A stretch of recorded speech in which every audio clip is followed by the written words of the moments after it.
podcast with Amanda, Shandy, and Colleen. My name is Colleen. My name is Amanda. And I'm Shandy. Welcome to the show, everybody. This is season 6, episode 35, episode number 260. We are only 10 episodes away from the end of our 6th season. Whoa. That's wild. That's so much. Yeah, it sure is. Words cannot express. Words cannot express. Anyway, how's it going, everybody? Happy mid-March. Happy mid-March. Getting to the end of March. I know. I had a meeting today. We were talking about April things. And I'm like, what? How is it April already? I can't. This is our last episode. This is our last episode in March. Yeah. Oh, yeah. Because we will be off next week. I will be coming back from California. We're going for Jay's birthday. So a happy birthday to Jay. Happy birthday. Happy birthday. Great place to celebrate your birthday. So I've been told. Thought so. Happy birthday to JP, who had his birthday last week. Indeed. Happy belated. Happy belated. Happy birthday to Scott. Eric. Hey, Scott. Hey. Yeah. There's a lot of I say that as if he's listening. I know. I'll go listen to his show, so he'll come and listen to this one just for that one happy birthday wish. I'll listen to the first 30 seconds of his show. Then, well, everybody wins. Get those downloads. All about the downloads. What all about? It's all about the downloads, baby. Ooh. My downloads wear a mask. My downloads wear a mask. We'll get to that. Anyway, guys, we have a lot of things to talk about this week. We are going to talk about the HUMP Film Festival that we watched last Thursday. Greg and Tasia joined us. It was very fun. It was so much fun. I have to say I enjoyed this year's a lot more than last year's. I did. I was a little weary going into it this year. I was like, I think they were ultimately more fun. They were less sexual. Like it's like weird, but they were like they were still sexual. I don't know. I feel like you're right. It was they were less, it felt less heavy this year, or maybe they're just the pee thing. There was significantly less pee.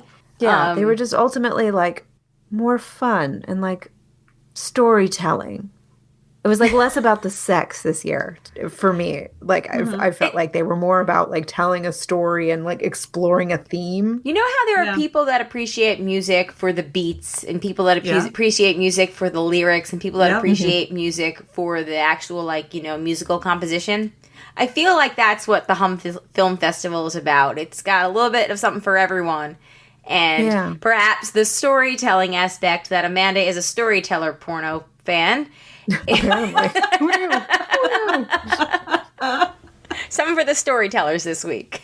Well, and I was talking, and I guess we're going to talk about it later, but I watched it with Tasia, and we were talking a little bit about that, how it was different from last year, and how every year it's different. And I kind of feel like every year there's sort of different themes that emerge, or a vibe. Which I'm sure, because they curate it, so they see the whole ensemble.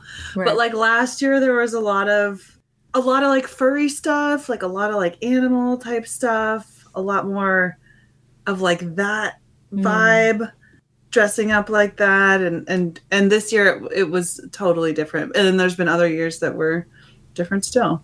True. Yep. Well, I don't know. I only have 1 year experience, but exactly. Ask me again. It's this year and last year. That's really all I have.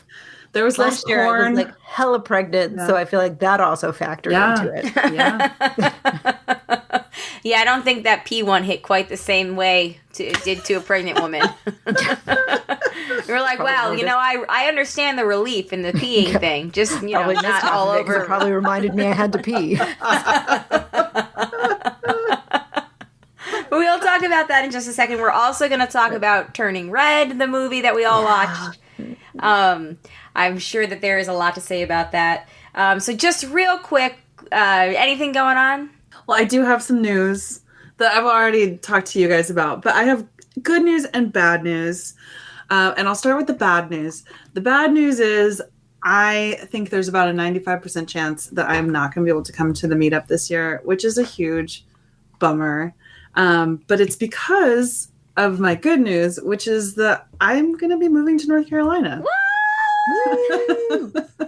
So just because of the timing and like time off, and like I don't need to get into the weeds about how I thought I was going to have more time off at work and etc. There's some things and whatnot, but then also just like with the move coming up, and I have to go to France for a friend's wedding, but like there's just a lot of things, and so I've like counted out my hours, and I just don't think that I'm going to be able to come to the meetup. So I'm bummed about that, but next time I can just drive. Hell yeah.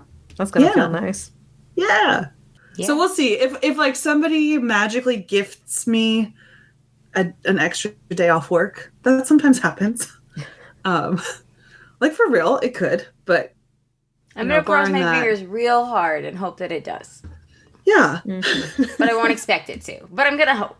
And grab a last minute ticket. But there's just no way, like, and that's the thing, like coming from California, there's just really no way I can see for me to sanely, like, somehow get on a flight after working hours on Friday and get back to California before working hours on Monday. I understand. It's just, it's a bummer. Let's just cross our fingers and see what happens. But it'll be super exciting to have you here, and I'm very excited. Yay! Now I just got to get Amanda to North Carolina, and like my long-term plan. Which is my dream board. Is that what it's called? My vision board. Vision board. Yes. My vision board is coming true. Yeah. No, so I'm pumped. Like I'm staying with my same company. Just like a transfer. It'll be a slightly different position, which I'm excited about. And just way cheaper housing. So I'm excited. It's gonna be good. Yeah. It's gonna be great. Yay! Yeah. Time for a change. Amen. Yeah. Does a body good.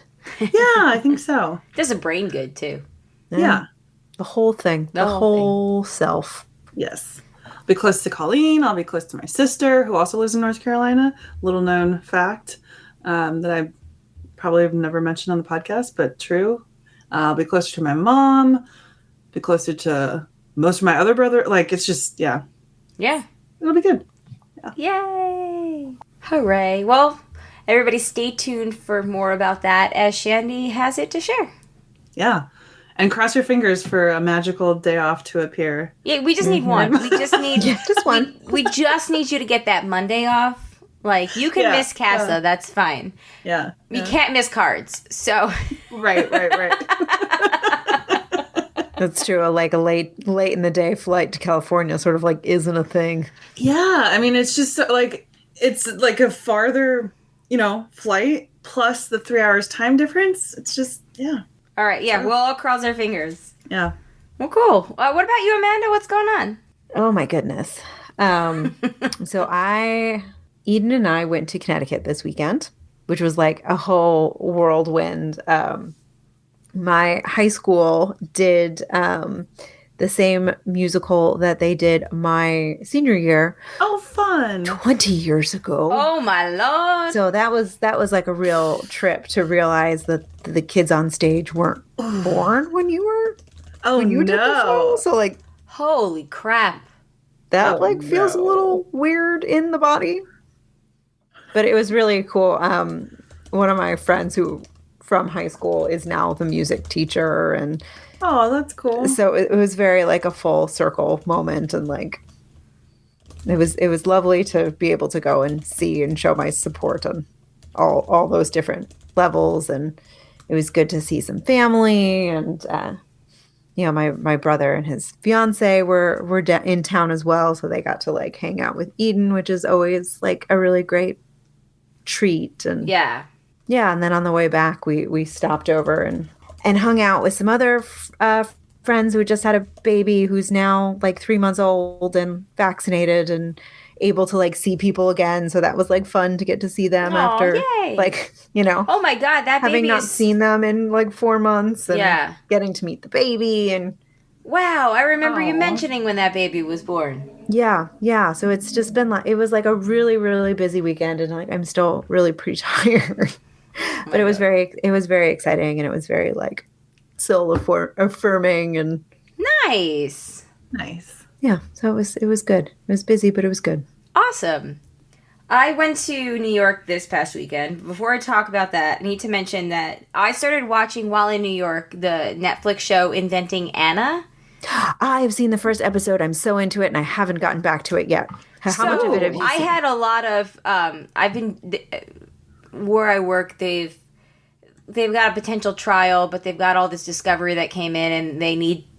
I've been going through it and making spreadsheets and stuff for them because they want to take it to mediation so they don't have to go to trial.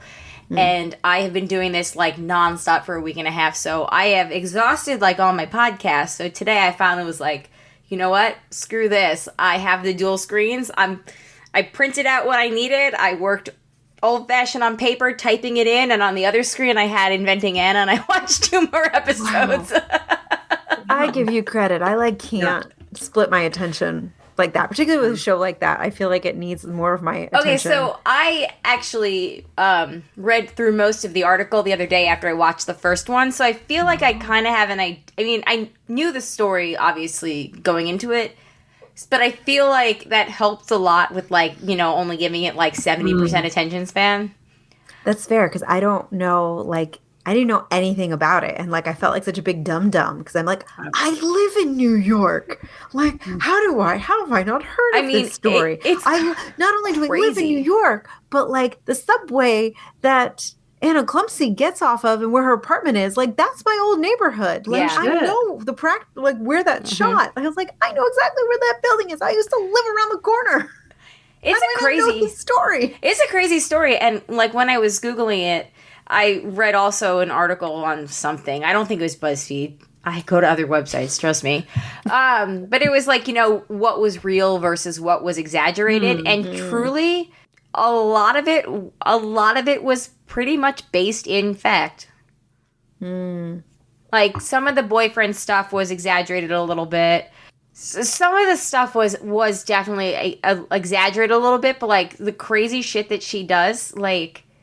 She steals a fucking jet and gets away with it.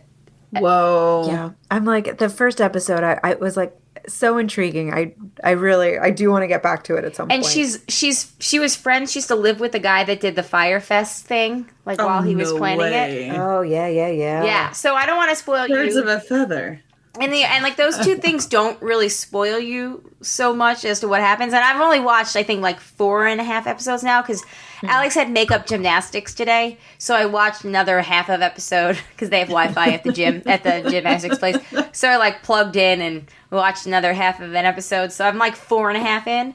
But it's it's crazy. And I know that some of the people who were scammed by her were less than thrilled with how Anna was portrayed, that they feel that she was given a more Hollywood nicer treatment than she deserved, but I haven't gotten that far to really see that. Like, they're still in episode 5 laying out the story, so to be continued. Maybe, Amanda, if you watch more of it, we could talk about it a little bit next time we record, which next time we record on April 5th, we're talking about My So-Called Life and maybe Inventing Anna. Be awesome. It's going to be all My So-Called Life from here on in. I got a lot of ground. So do I. A lot of ground. I've only rewatched 2 episodes. Got a lot to do. We're watching nothing else but that from here on in. So do I. That's what I'm saving for the airplane. So, well, I haven't seen that Anna show, but that's intriguing. It's on Netflix. Check it out. Yeah, I'll put it on my list. Frank and I have been watching The Dropout about Elizabeth Holmes. Oh, yeah. How is that? Speaking of like another scammer, it's really good. Who's that actress? Amanda Seyfried. I don't know how to pronounce her last name. You know, Regina George. No, not Regina George. She's another one. She's the one who's like, there's a 70% chance it's already raining. Yeah.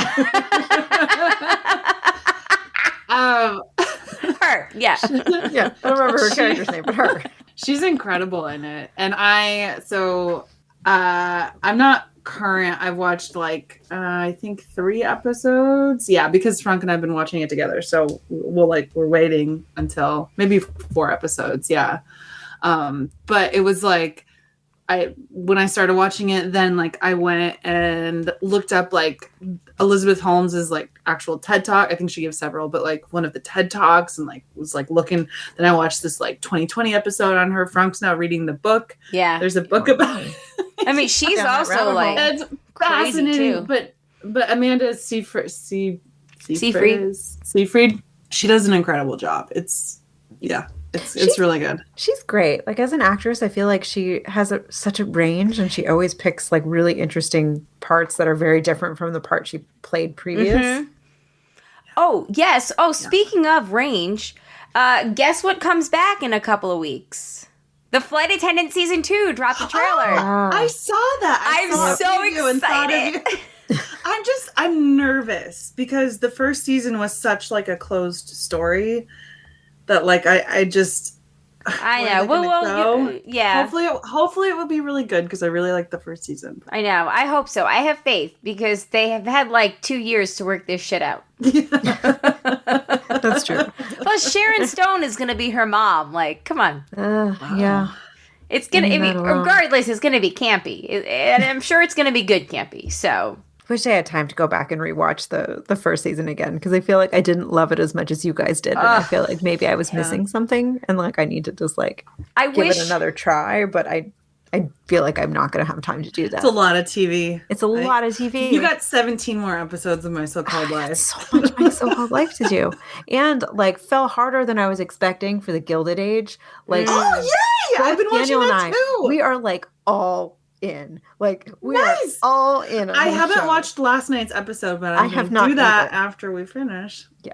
I think it's the season finale, right? It is the season finale. So we'll probably have to watch it. Okay, so I'm going to do that, and then it's going to be all My So-Called Life. I mean, it's one episode. You have to, finish that up and then put it on the shelf. Living for the Russells. I need to know what happens with this ball. Totally. The Flight Attendant premieres on April 21st, but they're not going to drop it the way they did last time. So it's 8 episodes, and it's not going to finish until May 26th. So I probably will wait. It looks like the first 2 episodes drop on the 21st, and then 2 on the 28th, and then it goes to weekly for the next 4. So I probably will do a rewatch and then catch up midway through, because I really like watching those in together, binging them. Especially that the first season, I feel not that you had to binge it, but it's meant to be binged. Yeah, it's so much better binging. It's so frenetic. I didn't get into it because I sort of would watch an episode and then I take a few days off because I was having a hard time fitting it into my life. Right. It's the first season is really meant to portray her point of view as an alcoholic who is spiraling down through this mystery, and it's so frenetic and chaotic, and binging it really makes you feel that feel, because every episode does not give up. Randomly TR Knight is there as her brother, and you're oh, they're in an aquarium, this seems calm, but then it's not. So also makes me want to go back to the New York Aquarium, because it's I didn't realize it was so cool. Yeah. It's a good looking aquarium. Who knew? It's right there on Coney Island. It looks like it wouldn't be that interesting. Yeah, there we go. The other big thing I guess that happened is we bought a Peloton. Oh, damn. Yeah, well, I got this coupon offer for $300 off, and I didn't need anything other than the shoes, because I have weights and all the sizes that came with it. I found the bike mat on Marketplace for super cheap. And then shoes, I found purple shoes on Amazon. And once I found those, I was I want those instead. Thank you. I mean, do you even really need the shoes? Couldn't you just You could get, you need clip-in shoes for them. You have to clip in. Oh, okay. You have to. You have to clip into a Peloton. It's not like a regular spin bike where you could just wear whatever. No, yeah. I mean, but nowadays, most of those spin bikes, you have to clip in anyway, because they all those, I don't know, all the studios kind of show your metrics, but with them,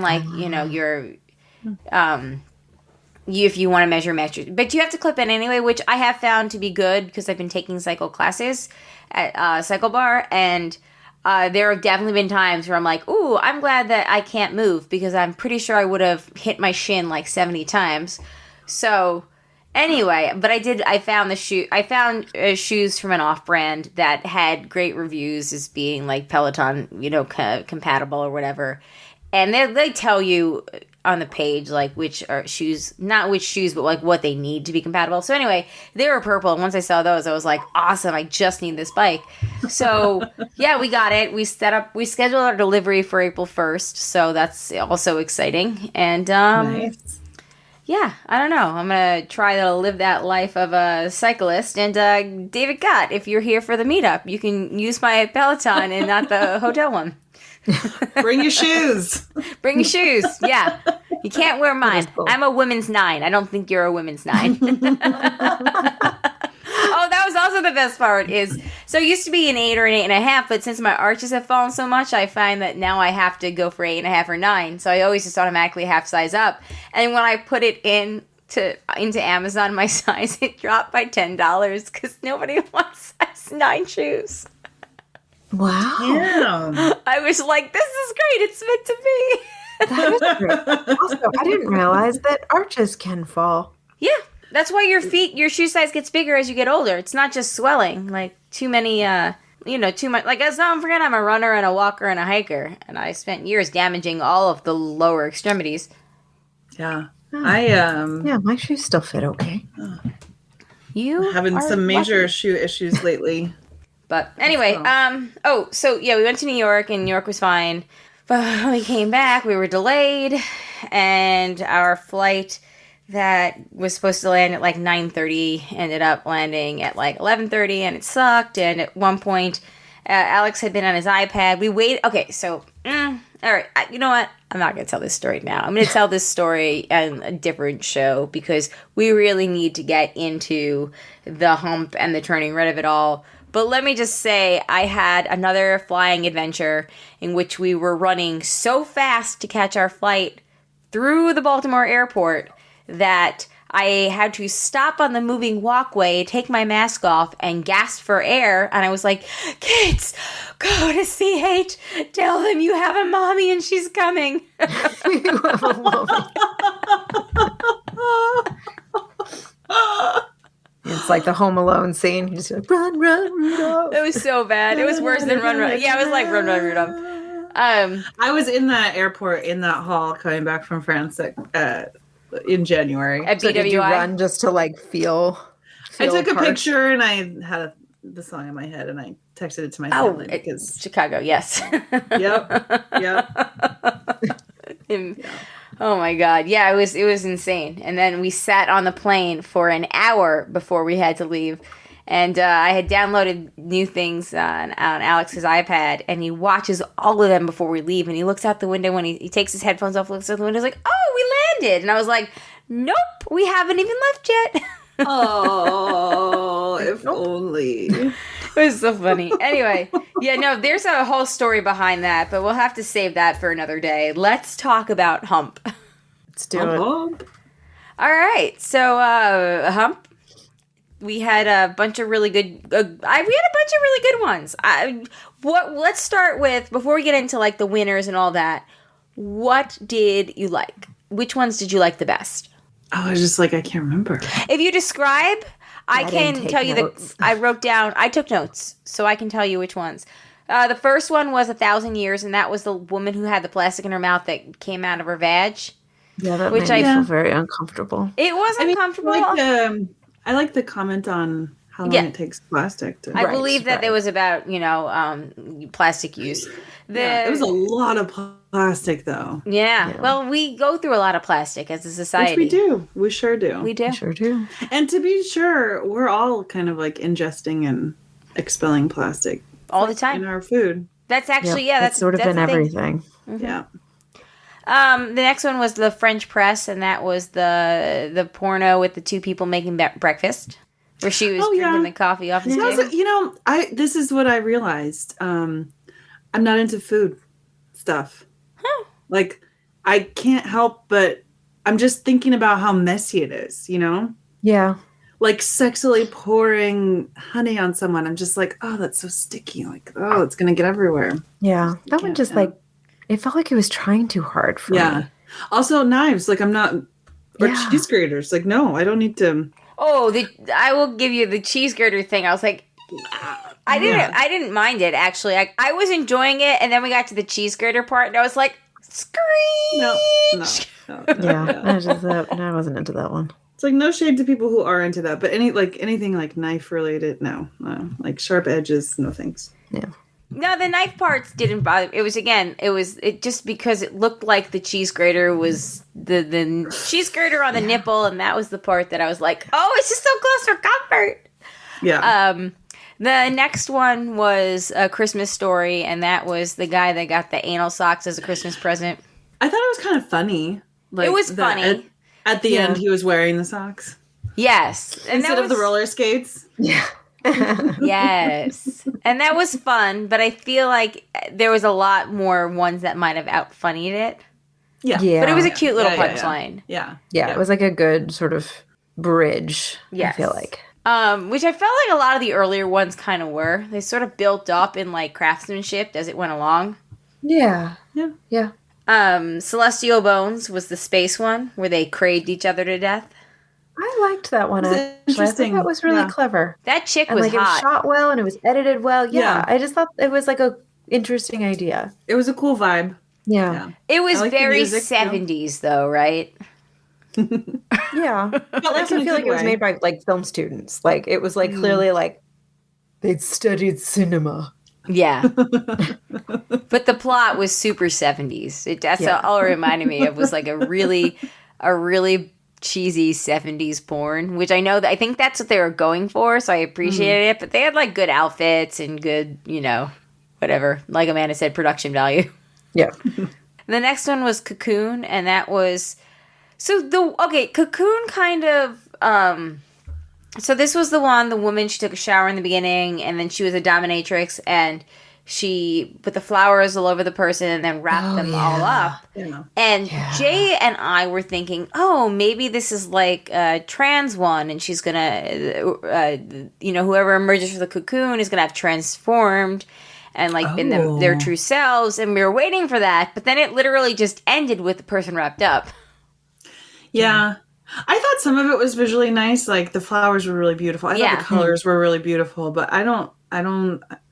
it wasn't the worst claustrophobia one, to Amanda's point, but you guys, I was going to say, you guys should redo it.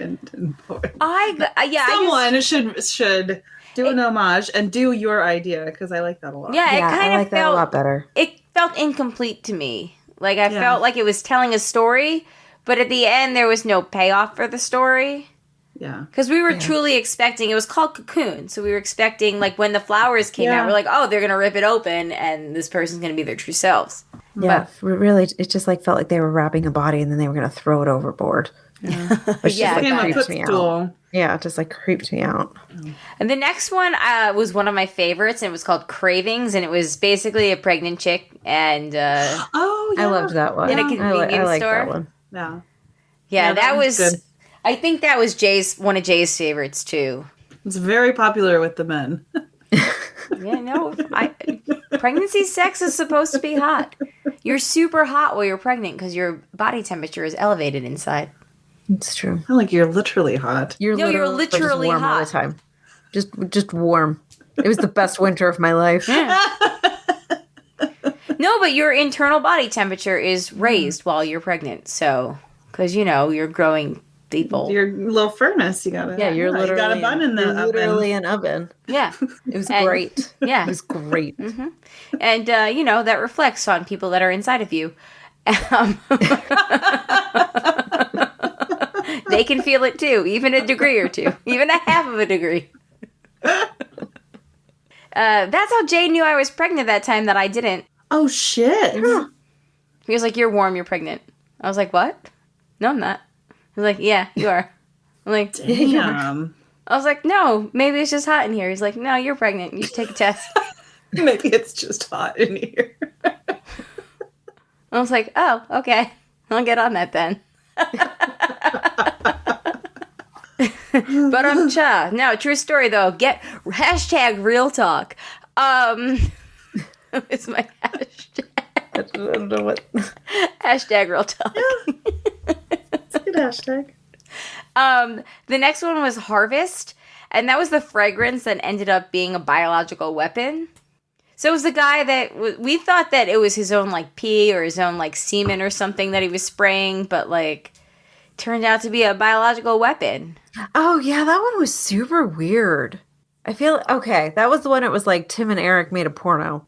Yeah, you know, because like Daniel's really into Tim and Eric's was awesome show.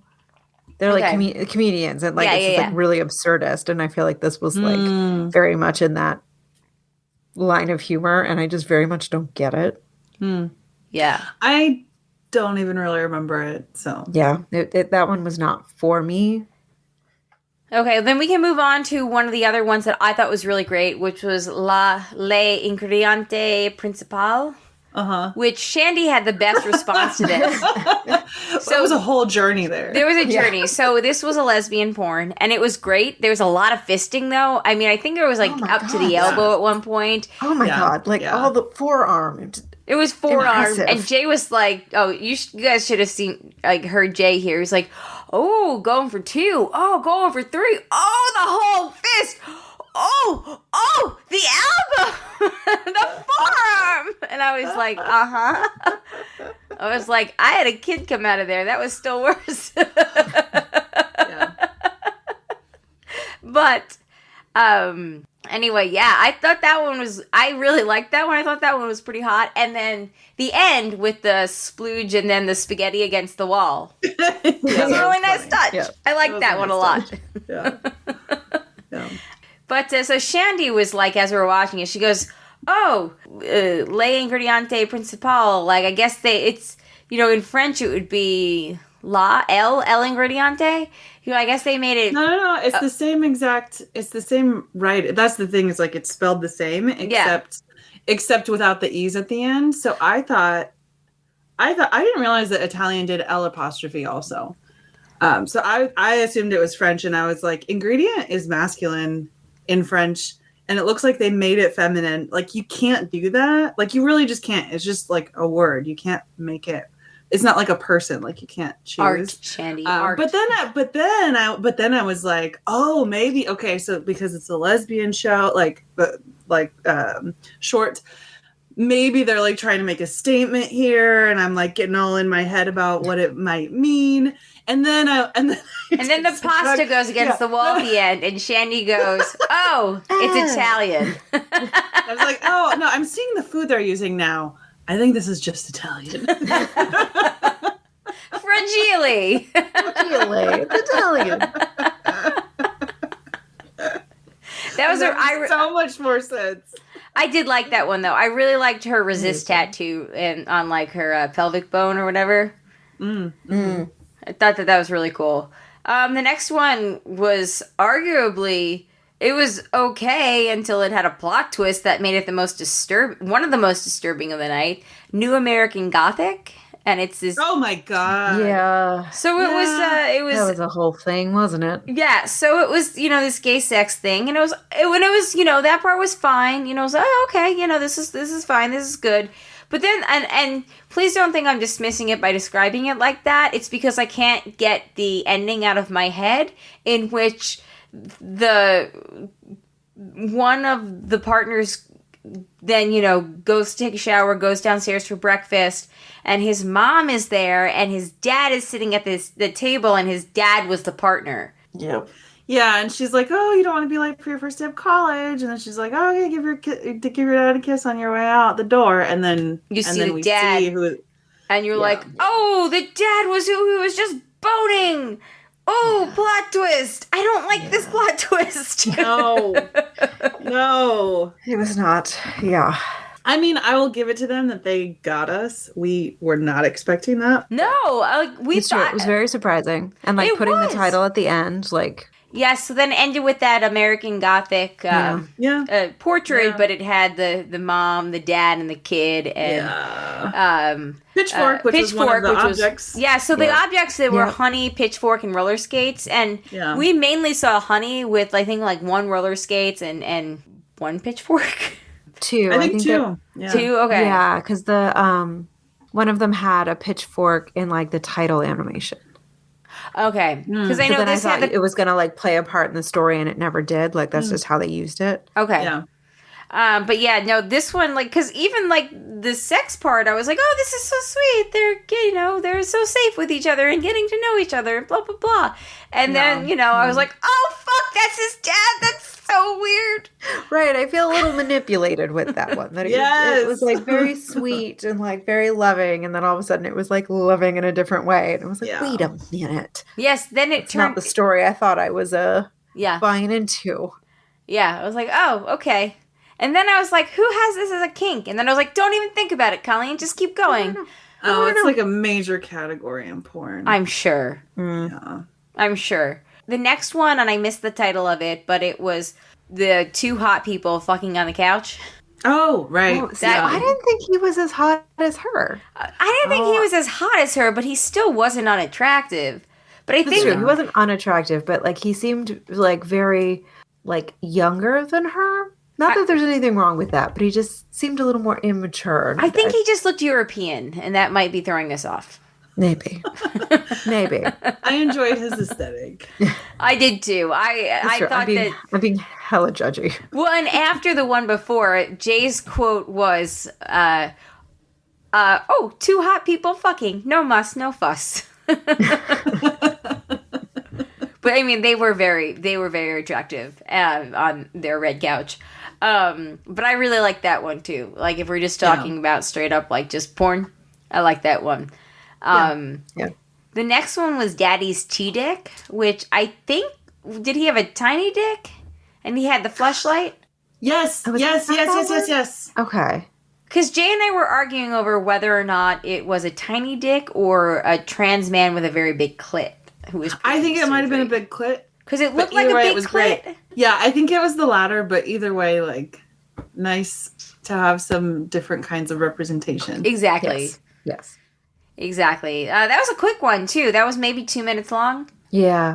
It was like, that was another one that was sort of just like a bit of a bridge. Yeah. And then the next one was The Holy Grail. I love this one. So this was the one with the Lady Gaga lookalike who wanted the glass of wine and the wine glass and was like butt plug. went upside down. And of course, the Holy Grail, yes. I thought this one was hilarious. I love this. Props for creativity with that one. That one was definitely unique. This is the one that we were talking about in the Slack that Jay thought it was done in all one take. Right. Because it's one continuous shot. Right. And I said they totally snuck edits in there. I mean, they had to have, but if they did, it was pretty seamless and pretty impressive. Yeah. And I assumed it was going to go somewhere a little bit more painful, and I was glad that it didn't. No, I think that was part of the cleverness of it. I thought that it was just, I thought it was so clever. And this is the second year in a row that we had a Lady Gaga lookalike. Because remember last year, the chick with the car? And I was convinced that was also Lady Gaga. I was like, Lady Gaga again? See, that would be an example of a more painful one. That like, But you know what I'm talking about? The one last year with the one with the car. Yes. Yeah, that one still like makes me a little uneasy. Yeah. But anyway, I thought that one was so funny, especially the guy's like look at the end, like he was so happy, like, yay, I get to do it again. Real quick, we're almost done, guys, and then we'll get into Turning Red. The next one I don't think we're going to talk about. It was called Blood Love, and it involved needles. Oh my God, I couldn't even watch most of it. I had a blanket in front of Yeah. We won't talk about it. I'll just say I'm pretty good with blood, and I lasted a long time with that one. But it did to me also get to the point where I was like, okay, I've seen enough. Yeah. I thought the actresses were really beautiful, but... Yeah. I don't even remember. Although the actress playing the dominatrix was kind of a terrible actress. But I couldn't tell you. I know, but she was very pretty. I'm sorry if you're listening to this. The next one was also hilarious. Matt's Dildo, and that was the cartoon where the guy. Hilarious. I missed that one because I was so terrified by the needles. I went to the bathroom and apparently was in the bathroom too long. And I missed You this were. one. This one was so funny. This guy's telling a story and about how he got something stuck up too far. And it's a cartoon. Yeah, it's a cartoon. It's all fake. But like he's telling a story about like how his dad's a doctor and like they recognized him in the emergency room and like he had it removed, and then the punchline was they were like, "What do you want us to do with it?" And he was like, "Well, wash it off. Dildos are expensive." But it was very funny. It was like told like one long, like kind of like a comic strip and kind of like a stand-up comedy. Like I'm so bummed I missed this one. It was really funny. I would have absolutely loved this one. I would have voted for this one for funniest one. Then the next one was Monster Dyke, and it was the chubby trans goth girl who had sex with a clay alien. I really liked that one. I really liked the message behind it. Yeah. Like, I sort liked of the message behind empowerment it. and like, you do you like. Yeah. Yeah. And fuck like shitty guys or shitty partners in general who would, like that guy who called her, The guy who called her the chubby trans goth girl, which is why I said I should have, quote unquote, sounded like that was my own description. That was her boyfriend's description of her. Like, yeah. And like, screw that. Yeah. I like the message behind that one. That one was really good. The next one was called Tie Me Up, and it was the woman who, just was into bondage. Then we had Sucky Situation, which you guys didn't like. Nope. I really liked it. I was like, this is kind of cool. I did. Like, I thought, not for me. I like totally respect the uniqueness and like how into it, how much she was enjoying herself. Because it wasn't for me, like that's fine. That's fine. Kudos to a cool idea. yeah. She had a mouth hole, though, so that was fine by me. But it's like she didn't have a nose hole. I feel like that would still make me like I couldn't fully breathe. Like even right now, my nose is a little stuffed up. I can still breathe out of my mouth. The fact that I can't breathe out of my nose makes me very nervous. I just like if I'm on a bed and the bed is next to the wall, like up on the wall, like I will always take the other side because even just being like boxed into the wall makes me a little bit claustrophobic. So like that one was nope. Interesting. Yeah, I don't have a problem with any of that. And I thought this one was kind of cool. But I can, visually, sure. But like, it's just the concept. Totally understand. Yeah. And the final one. The picture's kind of cool, but ooh. The final one was called Pussy Masked. And it was a cartoon with a singing vagina. My pussy wears a mask. And it was... I loved it. It was the best thing to end on. It was so much fun. I'm sorry that I didn't I don't know, audio hijack it or something so I could put it on my iTunes. It was a much better way to end over last year with like the popcorn, corn on the cob. Like it just left me like feeling like happy and it was so much fun. Like I thought since I've gone a couple of times, I was seeing a trend that usually the last one they show is kind of in that vein of like shocking, like jaw dropper. It was the butter one year. It was the corn one last year. So I was like bracing myself. And then when it was this one, it was like, oh, that's good. I couldn't even believe this one was the last one because it was so much fun. Like that is a jam that needs to be on YouTube and go viral. It's so much fun. So anyway, it's a singing vagina and it's just singing about the last 2 years. My pussy wears a mask. My pussy not Karen was one of the lines. And then it ends with, it literally changed tunes and it breaks it down at the end. And we have AOC, Dr. Fauci, and RBG dancing at the end with the vagina. And they're like, listen to Dr. Fauci. Go get your ouchie. So good. It was so good. So good. Yeah, super good. That one, I have to say, like, I know it wasn't a porn, but that one was my favorite just for sheer, like, everything value. Like, it was wonderful. I love that one. Yeah. Same.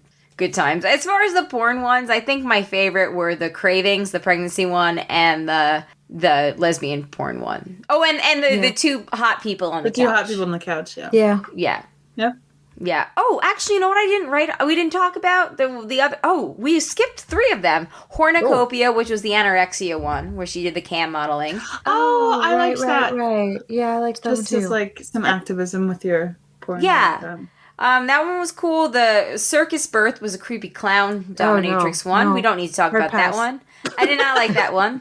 And then, not that I didn't like it. It wasn't my thing, clowns. Yeah. And then the Sex on the Beach was the sexy gay sex one that was in like the cliffs of the beach. Oh, yeah. I like that one too. And then as far as the winners, the best sex was the lesbian porn one, the La Ingredient Principal.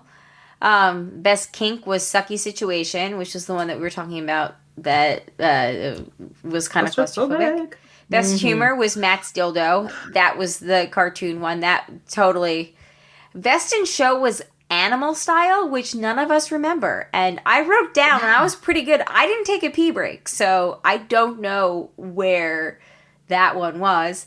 And then jury prize was Monster Dyke, and that was the alien clay thingy. Yeah. Yeah. That one was really good. So, yeah, all in all, I have to say, I was kind of weary of it after last year, but I was I was really impressed by, especially like they got better and better as they went on. Yeah. Tasia texted us about that and just said that Hump was less shocking than last year for sure, and that she liked the way that it ended this year more than last year. Excellent. Agreed. Yeah. Tasia is correct. All right, let's take a quick commercial break, and then we'll talk about Turning Red and get out of here. All right, we are back, and we're ready to talk about, I guess it's time to talk about Turning Red. I'm very excited to talk about this. Somebody take the wheel. Oh my God, I loved everything about it. It was great. Just absolutely everything about it. Like saying, going into this movie knowing absolutely nothing about it other than like, it's a movie about periods and there's a lot of controversy around it. It's a period piece. It's a period piece. Guys, that's what I'm calling this episode, a period piece. Yes. Okay. But boy, does that undersell it. Totally. It is so much more than that. It is so like nuanced, and I walked away with just like loving it, first of all, but then also like so many questions. Like, why Toronto? Why 2002? Like, don't hate it, but then I'm also like, did it take them 20 years to get this movie made? So my thought with Toronto was Sandra Oh is Canadian, right? Yeah. I believe she is. Is she? So, but she's also not Chinese, though. She is Korean, I believe. This is the first Pixar movie to take place in Canada. Right, which is also why I was like, oh. And it also made me think, like, does Toronto have a big, so the movie Chinese Canadians probably community? Like, is there a big Chinatown in Toronto? I don't know anything about it. It just like raised so many more questions that I want to look into. The movie was directed by Domi Shi, and it was screenplay was written by Shi and Julia Cho, and it was first actually pitched to Pixar on October 31st, 2017. So it's only been in development since 2018 when it was picked up in 2017. It's actually not. I feel like that's not that long for a Pixar movie, actually, because it's like the animation. I feel like these movies take a very long time to make. Well, when you can't leave your house for 2 years. Yeah, that's fair. And you were correct that Sandra Oh was born to Korean parents in Ontario. I know she's Canadian American, but that was the Toronto thing. That was my first thought. I don't know if they have a big like Chinese population, but I wouldn't be surprised. The question of why 2002, that to me was like, are they connecting with like us? Is this another one of those things that's like made for millennials, like for our nostalgia? Because we're like seeing ourselves as younger. I mean, it's entirely I was like, possible. I had that phone, that Nokia phone. I mean, but it did seem kind of random. That makes sense, that it would be kind of geared towards us, because we are the people with theoretically with children that are of age to watch this. And, you know, Disney's always kind of put things in for parents in a way, as we've talked about. And, you know, we didn't talk about this on last week's episode, but I also saw that talking about, like, you know, just inappropriate. Finding Nemo, you know, starts with, like, the whole murder of a fish family. Family fish. As does Bambi. I was going to say, and Bambi's mom. I mean, Dumbo and Bambi is so traumatizing just for the mom thing alone. And then when you have, like, you know, 50% of the country that's like, it's my God-given right to kill Bambi's mom. Right. So long as it's an animal, it's fine. Bambi's mom didn't have a soul. Life.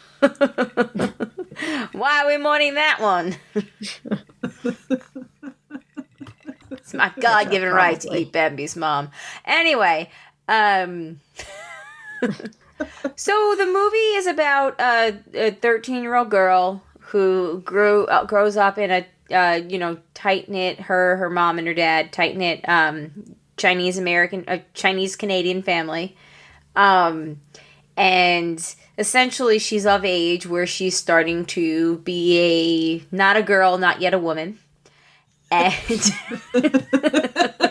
and all she needs is time. A moment that is hers. While she's in between.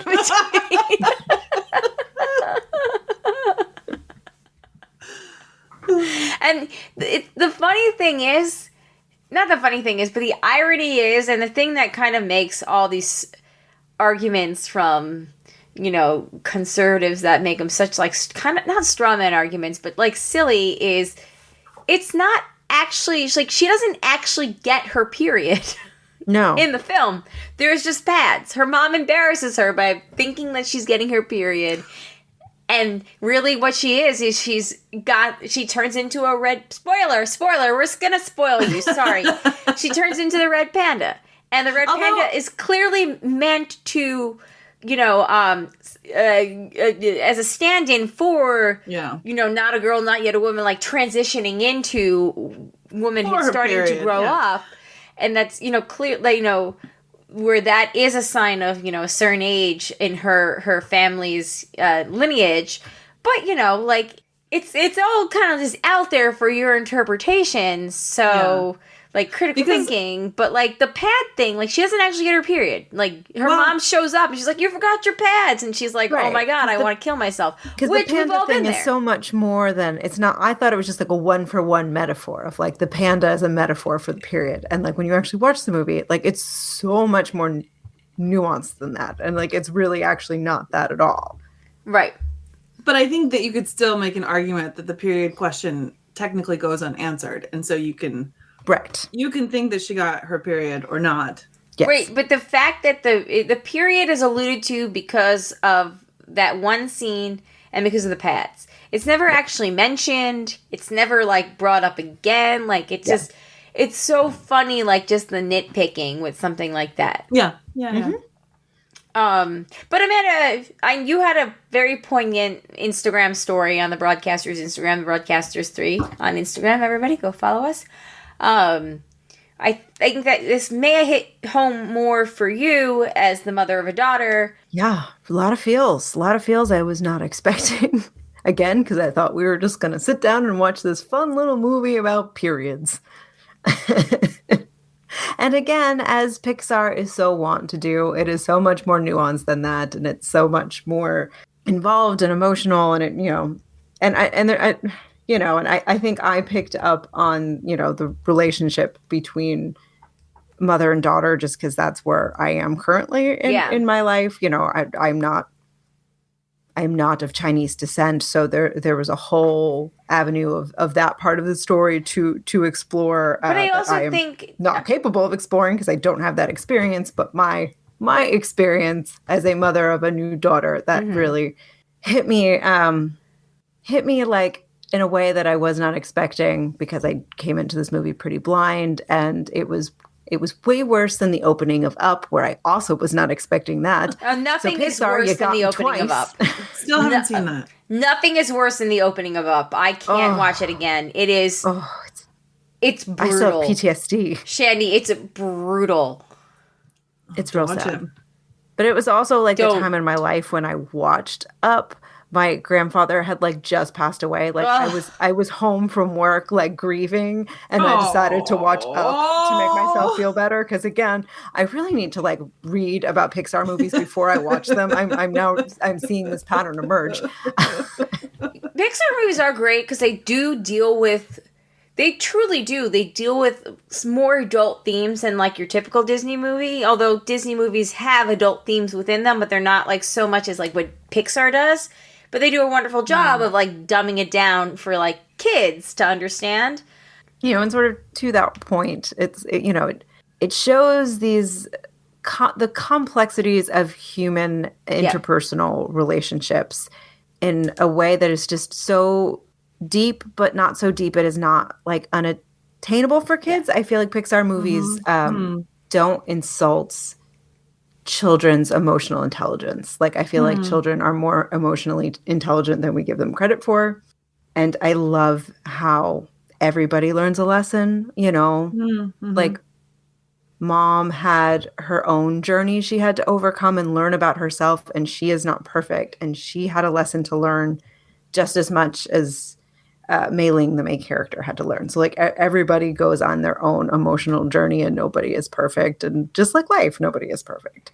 Yeah. And I love that one of the themes that we saw within the movie was that Mei accepts herself and learns her self-confidence and how to handle her transition into like, you know, the panda and whatnot, like just her transition to who she is a whole lot better than her mom handles it, better than just more than like what we would see in the past. Like I really like how she is comfortable with who she is before her family is comfortable with who she is. And I'd like to point out that just like with Encanto, it's interesting the father-daughter relationship. Like in you haven't watched Encanto, right? I did.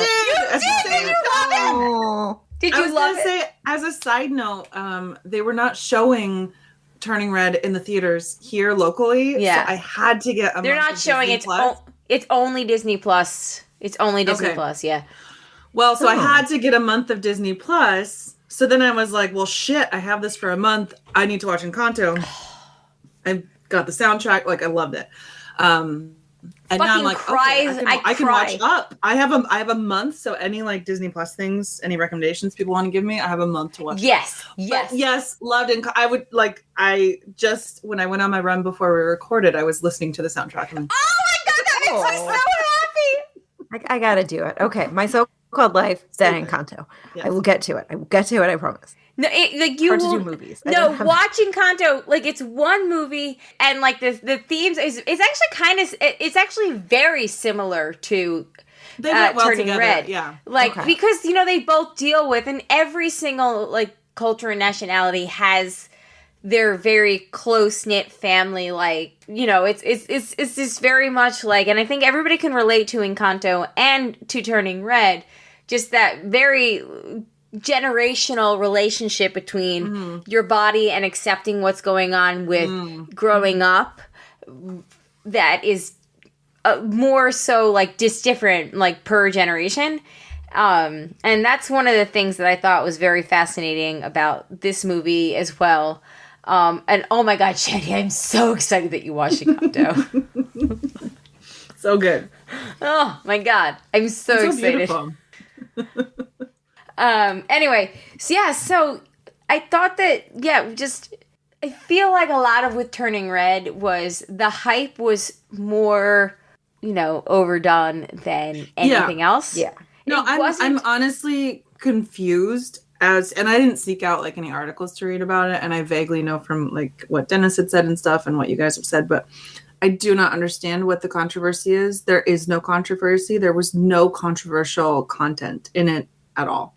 Right? Like at all. I'm at a loss. I think conservatives maybe need to like stop being such snowflakes. I don't get it.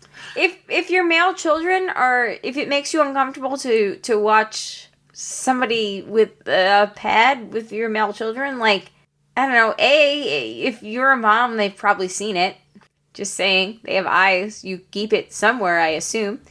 And, you know, so it's not a foreign object to them. And, you know, B, it might be over their head.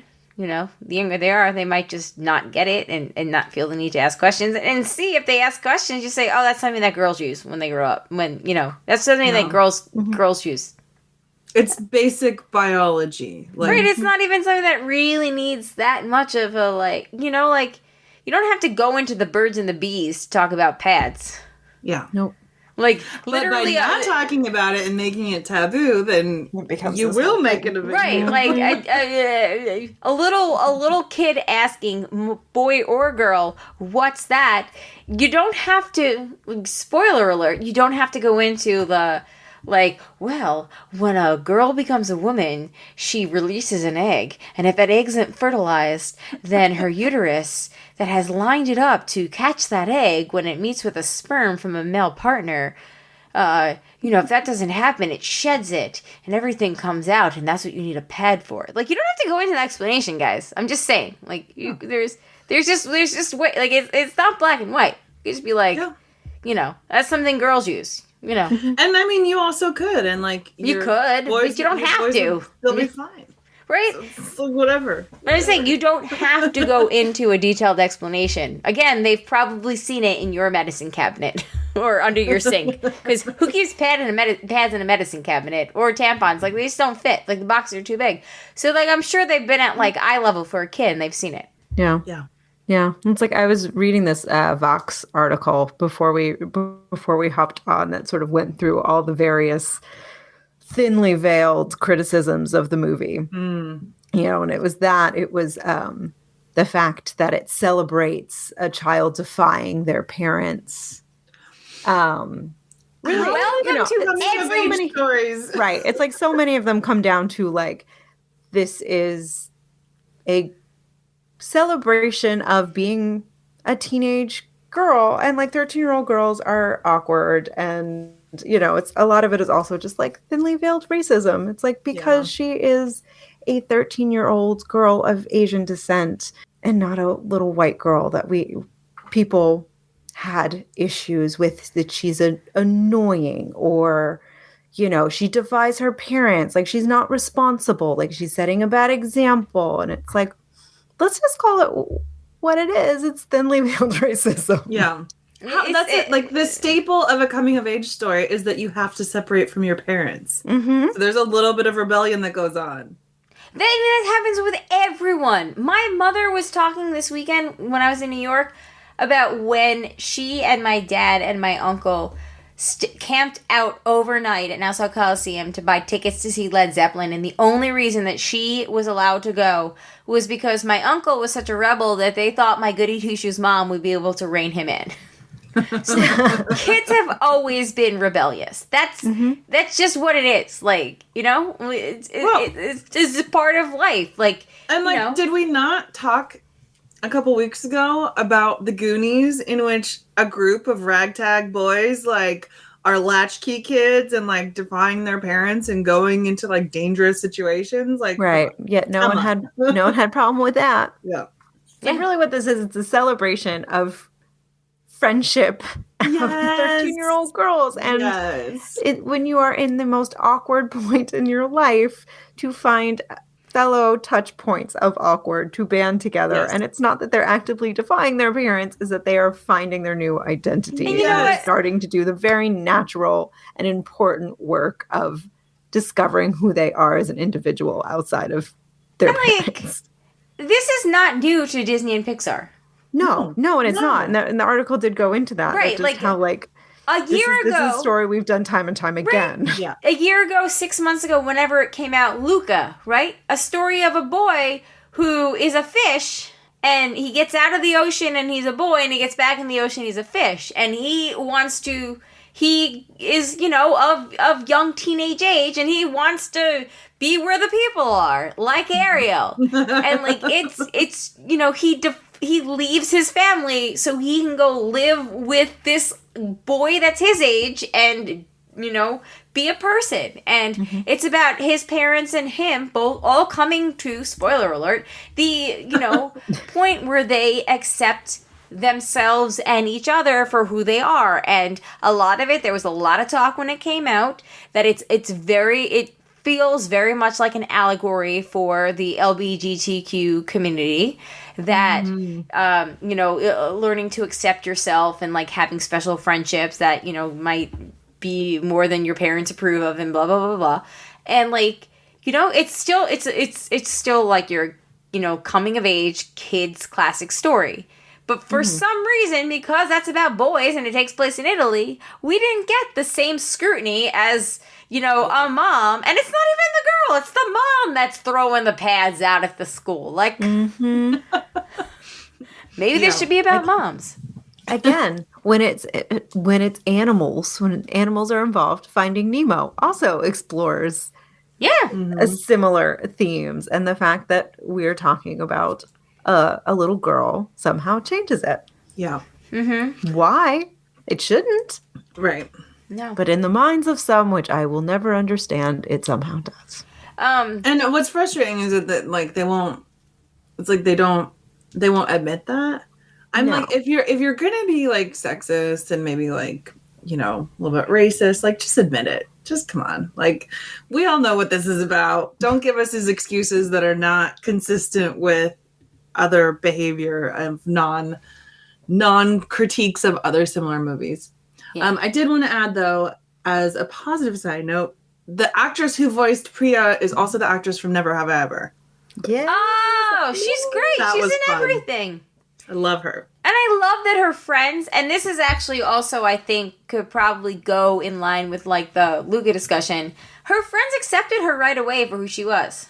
Yep. I loved the friends, like that whole little dynamic. It was like so nostalgic for me of like, that time in your life and just having good friends, ragtag group of friends, that ragtag group of misfits, and how they had each other's back and like, Although I will say, $200 for a concert at age 13 in the year 2002, that is a lot of money. I agree with the parents there. That is. I mean, I would have a hard time spending $200 even in 2022. So right. Well, is the Canadian dollar is just like worthless? Like that? I mean, I don't think it's that much less. $200. I'm speaking from sheer ignorance. But that did also, and also I didn't go through the boy band thing. I was actually like not that into boy bands in that age, so I don't know. What was tickets to an NSYNC concert? Were they expensive? I don't know. They've always been, yes. I sure as fuck didn't go to concerts when I was 13. There was a tweet, and it was something like maybe J.K. Rowling. Maybe J.K. Rowling would have been more empathetic if she had read a book about an unhappy boy who discovered who he really was and began to thrive once he entered a world where he could be himself.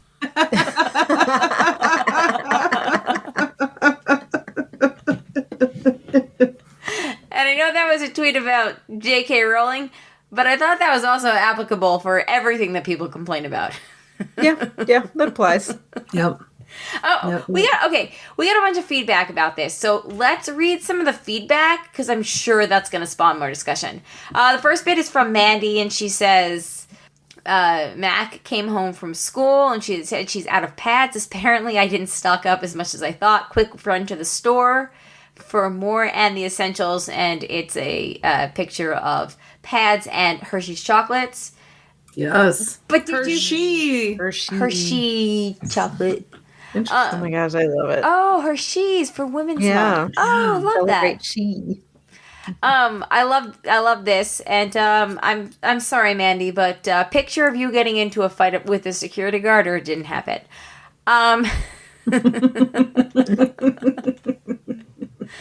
Maggie says that there's a documentary about the making of Turning Red. She hasn't watched it yet, but she wants to. Maybe I'll check that out too if I have some free time. Totally. Is it on Disney Plus too? I would imagine. Probably. I can't imagine them giving it to somebody else. Right, like YouTube or something. Yeah. And then we got some feedback from Fallon.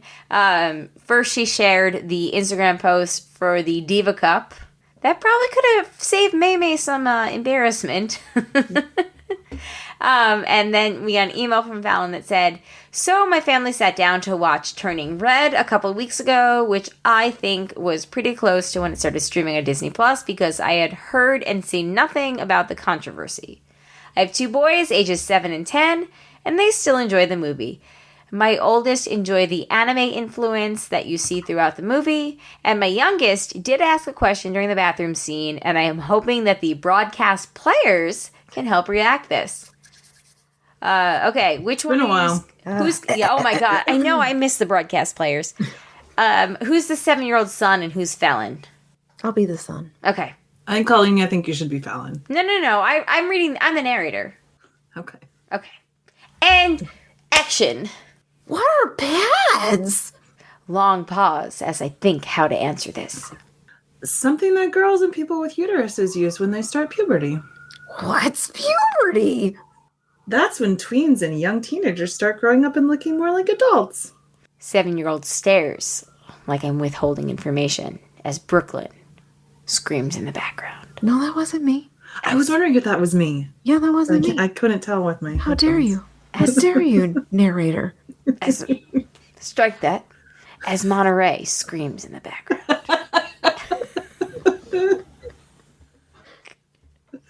Me starts to sweat under his accusatory eyes. It's a longer explanation and we're missing the movie. You'll learn about it later. Okay. There you go. And scene. Simple as that. Simple as that. Fallon continues, I suggest that parents who are having difficulties dealing with references to female development and by association female sexuality should use this as a wake-up call to prepare themselves, especially if you live in a state that has abstinence-based sexual education. I plan on destigmatizing menstruation for my boys so that if they're in a relationship with someone who menstruates, hopefully, their babies aren't born out the butts, they show compassion and kindness. At the very least, they should know what to buy from the store if they are ever asked to pick up supplies from MOBO, Fallon. And so the Instagram post that Fallon shared with us is put out by Diva Cup. It's people reacting to criticisms of Turning Red. And they agree with us. Thank you for that email, though. That was super fun. And I agree, as a fellow mother of boys. Nobody really questioned anything. So, and my kids, if they have a question, they're question askers. So, I think it was slightly too young for them, But yeah, any last thoughts on Turning Red? I think we're all in agreement that it is worth the hype, but not worth the controversy. Yep, 100%. I cannot wait till Eden is old enough and we can watch it together. That's how much I love this movie. How did you guys feel, especially you, Amanda, about the part where with the mom? In what way? Which mom? I mean, yeah, I feel like so much of it was the big couple of mother-daughter relationship with May's mom. Yeah, well, I think I liked how very they humanized. She is who she is with all her faults, and I liked that she also had lessons to overcome. Yeah. And, I think it presented that relationship in kind of a balanced way that I think the natural separation of child from parent is a difficult one for both parties. And no one goes through that transition totally smoothly.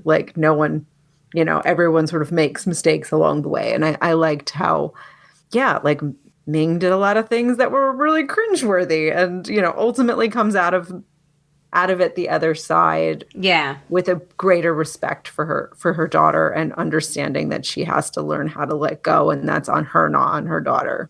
Yeah. And I also think that also speaks to probably the people in our generation who are caught between many of us may have parents who are of the keep that stuff something that you don't mention versus being more open about it, but also being more awkward about it with their kids. Yeah, because ultimately Ming loves her daughter.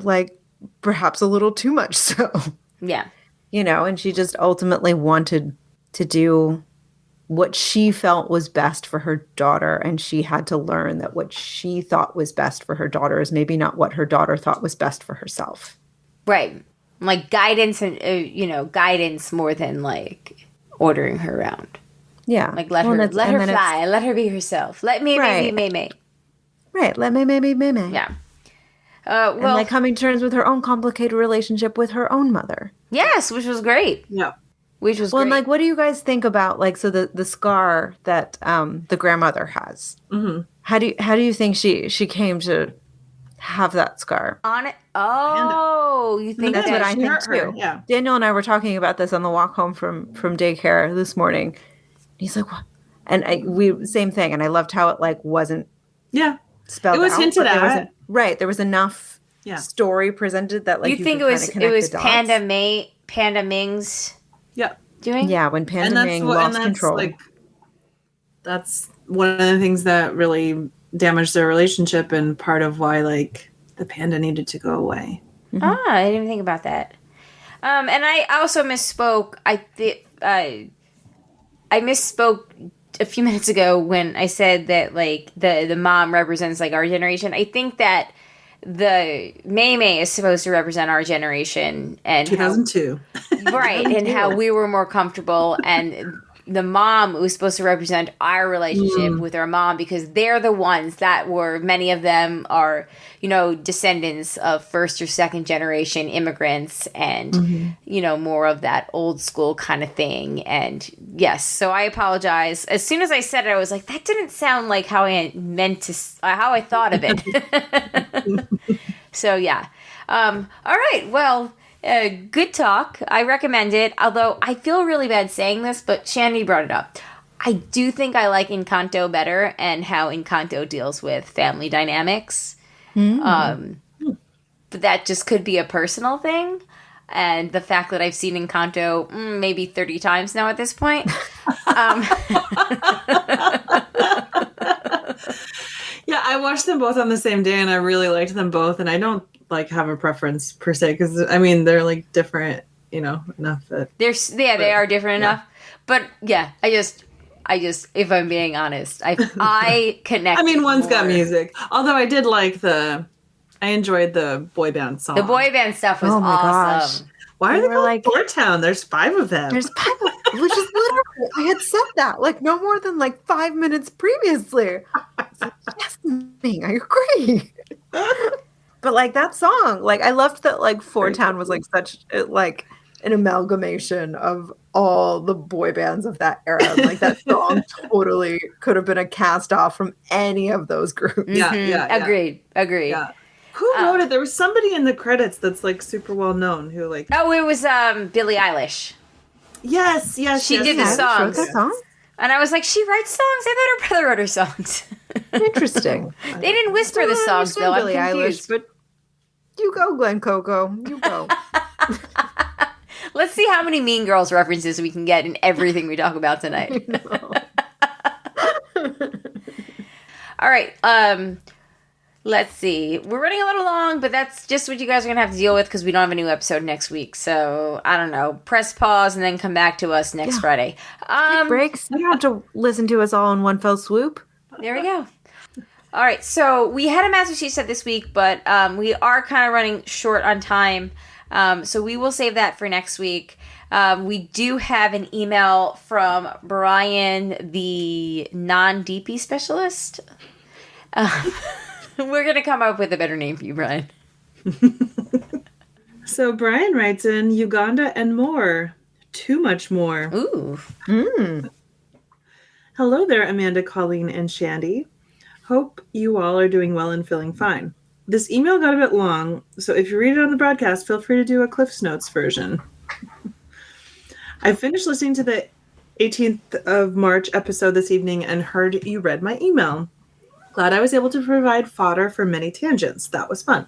But before I get to the responses you wanted, and some not asked for, let me tell you how terrific it was to hear Colleen's thoughts about public health, especially at the start of the pandemic when there wasn't much data to go on, but guidelines were demanded. So many don't understand that recommendations change as more becomes known. That's not a sign of weakness or a failing system. That's how it works. I could go on a great deal, but I won't in an email. And I also don't want to get all riled up. Happy to discuss anytime if you so desire. Anyway, thanks for saying that. Brian, you know the Katniss meme? You know, the GIF where she's got the like peace sign that she's holding up or whatever? That's what I'm giving you right now. Mockingjay sign. Yeah, the Mockingjay sign. Thank you. Yes. I couldn't think of what it was called. To answer Amanda's question about what do I do for a living that takes me to Uganda, quick tangent. Thanks, Shandy, for remembering a bit about what I do, probably from some discussion early on in the pandemic in the Real Weird Sisters Patreon group. That's impressive. I can't even remember what I had for breakfast this morning. You know, usually I'm the same. But hey, I'm a microbiologist in the viral special pathogens branch at CDC and was in Uganda working at the Uganda Virus Research Institute's viral hemorrhagic fever lab, Ebola being the one everyone has heard of. That is a mouthful. Wow. And That is very badass. impressive. Wow. All right, nothing I can ever say here on out and have ever said before will ever be equally as impressive as that one sentence you just read. Yeah, I'm really glad that Shandy read this email and not me, because it just would have been a long, awkward pause while I figured out the phonics on that one. Wait till we get to his wife. That's what she said. Mm-hmm. I was assisting them to improve their workflow and reviewing safety procedures. They are longtime collaborators and are extremely good at what they do, which, among other things, is to detect and respond to outbreaks of viral hemorrhagic fevers in Uganda and some neighboring countries. My trip went well and I returned safely. It had been 2 years since I had been out there thanks to COVID and response activities I was involved in during the pandemic. I'm looking forward to going back in August, September with another team in our branch. That's something of a vague answer, and I'm not sure it really answers your question. Sorry. No. You're good. Yeah, that was awesome. That was really interesting. Not vague for me. That's I want to give you a medal. The only thing I have though is the golden shandy, and you probably don't like that. Though you didn't ask, but I'm going to tell you anyway, my wife is also a virologist at CDC, a respiratory virologist to be exact, and is truly one of the unsung heroes of the pandemic response. I'm quite proud of her. She rocked it. There are a ton of stories to tell, some good, some absolutely maddening, as you can imagine. If life ever brings us to the same spot with adult beverages, then stories can be shared. Well, Brian, there's this place. How can we make that happen? Well, some of us, maybe 2, maybe 3, maybe 1 of us will be in Raleigh on May, what day? May 13th through the 15th. Oh man, this is going to be a real rough. Plenty of adult beverages to be had. FOMO. Also, not that far from Washington, D.C. Oh my God, you yeah. live in the But area. just saying, if you can't make it this year, I mean, come next year. Yep. We do it every year. Yes. Pandemic she said. excluding. Right.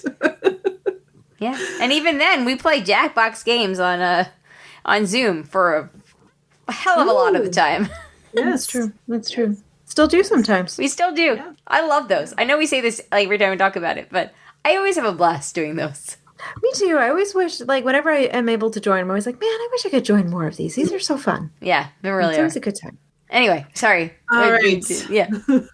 Other disjointed random bits coming out from my poor jet lag addled solitary brain cell. I recommend Severance. Ah, It sucks you in if you give it a couple of episodes. that's the show also- that you watched with Adam Scott, the intro, Amanda. Right, that I confused with the other show that you were trying Upload. to tell us about. Which I think we're 2 episodes away from being caught up. Yeah. Nice. Well, Severance also messes with your head. I also recommend Letterkenny on Hulu, but not in front of any kids.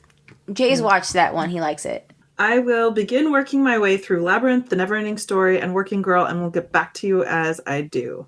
Yes. Godspeed. No, Jake Ryan very much should not have handed off a drunk and unconscious Caroline to Farmer Ted. Hope it doesn't make me a turd for still liking 16 Candles despite that scene. Brian, have you read I can't honestly remember if I've read it or not, but Molly Ringwald wrote like a piece about, the complexity of like liking art that's problematic, very much thinking about some of the movies she had played in. So I think would that love to read that. I so love Molly Ringwald. I really do. So great. She's just the best. I think that two things can be true simultaneously. So life is complex. It's a personal journey that like everyone needs to figure out for themselves where their lines are. Yeah, we can like 16 Candles and critique that scene. Like that's Well, there are certain lines I would argue that need to be drawn, but I agree. And you need to take factors into consideration, like the time period it was done in. Like, because even things from like 10 years ago do not really hold up. Some of them, like it's just a different world. So I would agree. Everyone needs to come to their own comfort zone with taking all the factors into consideration, like. Right. And you can like parts of something and criticize other parts of something. Like it doesn't have to be black and white. Yeah. Well, and it's like, what's that? Is it Maya Angelou? It's like when I did what I did then because that's what I knew, but now that I know better, I do better. Yes. But, and that's a hard thing to separate. That like you grow up loving a movie and then you are through life and through growing and you are informed of why things were problematic that maybe you weren't aware of before. And then you learn from that and you learn do it from yourself. That. And yes, that movie still holds a very important part in your life. And yes, that then becomes you have a more complicated relationship with that thing that you used to love. And maybe that's important to work through. Yeah. Yep. Brian continues, I'm extremely sorry about losing Zoe. Sounds like she was a wonder cat. She was. She was pretty cool. She was. So. That's what she said. I can't believe your beans squirted all the way over there. It was a spectacular edamame failure or success, if you like to see flying food.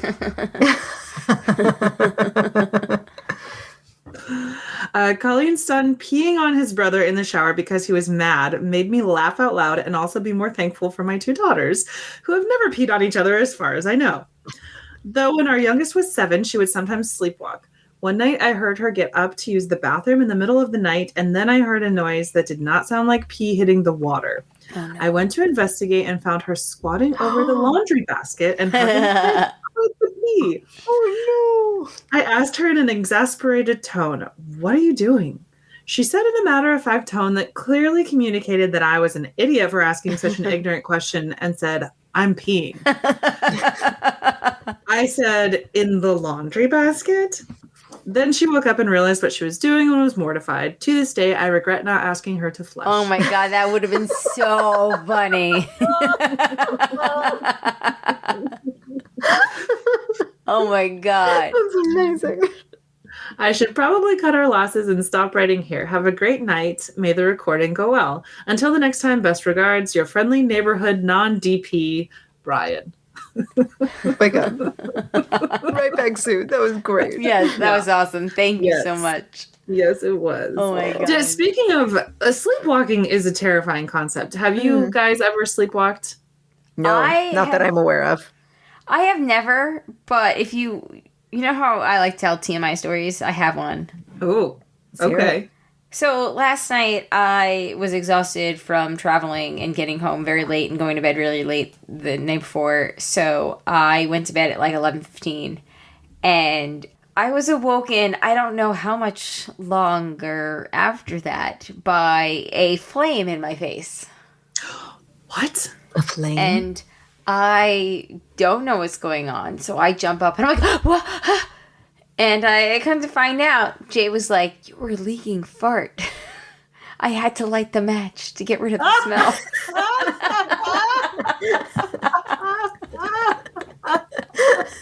And I was just like, "Oh, okay." I was like, "All right." Damn. And then this morning I was like, "Hey, did you light a match in my face last night?" A fart match? You were gonna say.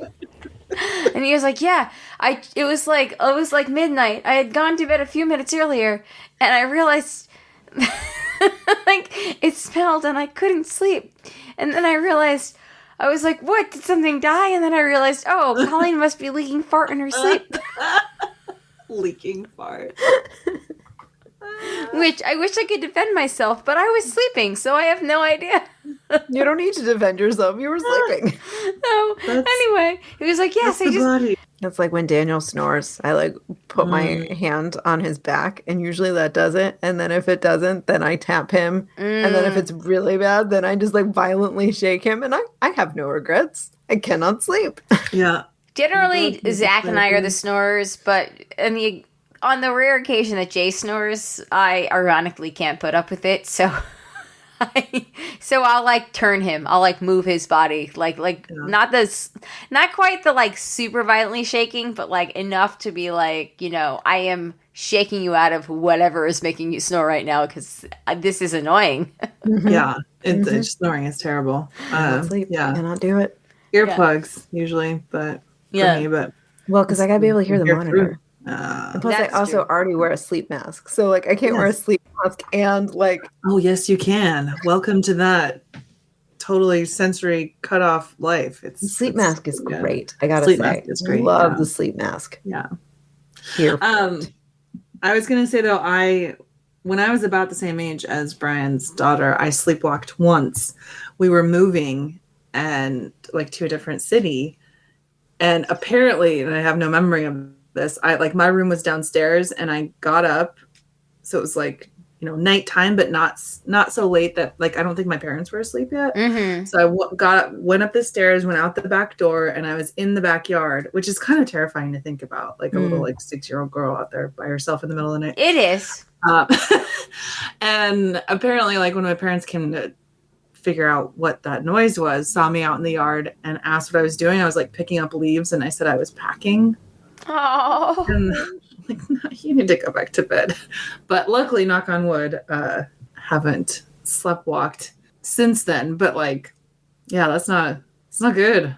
Yeah, people that like chronically sleepwalk, that's terrifying. It is terrifying. I've never sleptwalked, just slept farted apparently. No, I used to talk in my sleep. I don't think I do it. I don't think I do it now, but I know in college I used to do it because yes, Annie, my old college roommate, used to say I used to talk. Yeah. My sister was a sleep talker, and we like used to share a room at various points growing up. And like sometimes I would like answer her and like try to like strike up a conversation, see how long you could make it go. Yep. But Jay sleep talks periodically, and sometimes it's hard to determine if he's awake or not. There was something like a week or so ago, and I forget what he asked me, but it was weird, but it wasn't weird enough for me to be like, oh, he's definitely asleep. So I conversed, and the next morning I was like, hey, do you remember this, or were you like asleep? And he was like, huh? And I was like, okay, you were asleep. So yeah. Actually, that used to happen to me all the time in high school. Not necessarily that I was like talking in my sleep. It was more that like somebody would come wake me up, either to like go to work if I was like taking a nap, or like in the morning to like go to school. I would get up and like start talking with them and like be sitting up and like, yeah, like I'm up, okay. And then they would come back later and I would be sleeping and have no recollection of them even trying to wake me up. That's scary though. Yeah. I mean, I just wasn't, I needed to go to bed earlier. Like I wasn't getting enough sleep. Yeah. Yeah. Well, speaking of not getting enough sleep, let's wrap this up. That's true. We were a bit longer than usual, but again, we're off next week, so enjoy the extra length episode. A period piece, if you will.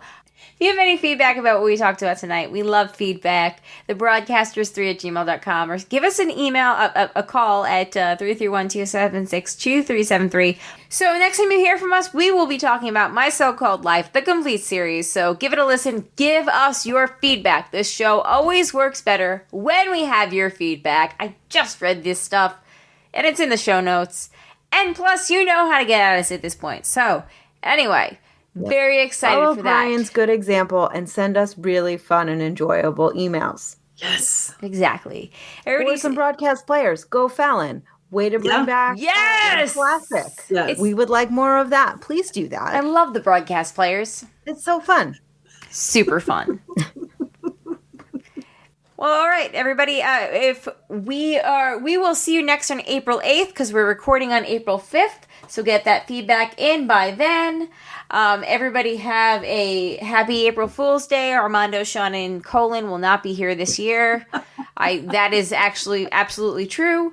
Thank you for listening. Thank you to the patrons, especially the ones that contribute a certain level, and that'd be Eckhart, Rickner, Attack from Tokyo, Maggie the Magnificent, Joanne with a Plan, and Ed the Creepy Poopy Head Mailman. Thank you guys so much. We appreciate it.